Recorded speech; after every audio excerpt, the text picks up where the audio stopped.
It's no secret that the world of professional basketball, especially the women's game, has its fair share of drama. But what's been going on with Caitlin Clark recently seems to go beyond the usual controversy.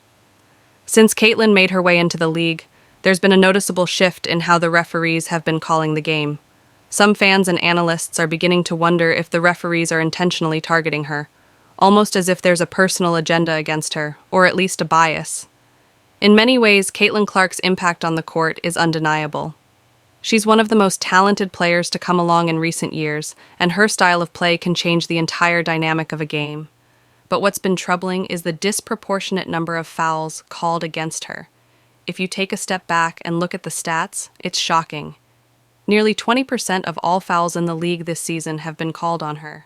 That's a huge amount, considering there are numerous players on the court, and each team typically averages 20 to 25 fouls per game. This means that Caitlin Clark has become almost synonymous with foul trouble. The issue isn't just the sheer volume of fouls she's been called for, but also the glaring missed calls that have gone against her. There was an incident in a game against the Indiana Fever where Caitlin was clearly poked in the eye by D.I. Carrington, and it was obvious to everyone watching that Caitlin was in pain. She was blinking and rubbing her eye, visibly distressed. Yet, despite the clear foul, the referees didn't blow their whistle. This type of oversight has happened more than once, making it seem like Caitlin is being unfairly targeted. It's also worth noting how the refereeing is affecting the flow of the game. While mistakes are always part of the sport, it feels like every time Caitlin is on the floor, the whistle is blown more frequently than at a busy public pool during the summer. Some argue that this level of scrutiny is impacting her ability to play her game and, by extension, the quality of the game itself.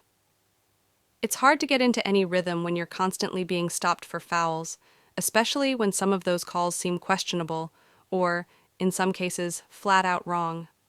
For context, the NBA, known for its own share of controversial calls, still maintains a relatively balanced pace where the flow of the game isn't interrupted by non-stop fouls. Each team in the NBA averages around 23 fouls per game, but the refs aren't calling fouls on every other possession, which allows the game to breathe.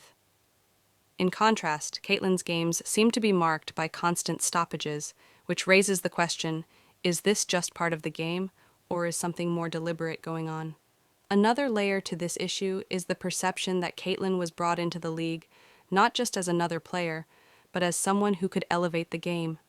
She has the skills to shift the momentum of a game in an instant.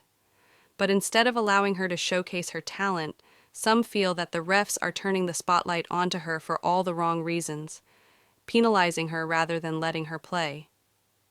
The reality is, Caitlin Clark is one of the most exciting and dynamic players in basketball today, and she's faced with a situation where the officiating might be getting in the way of her performance.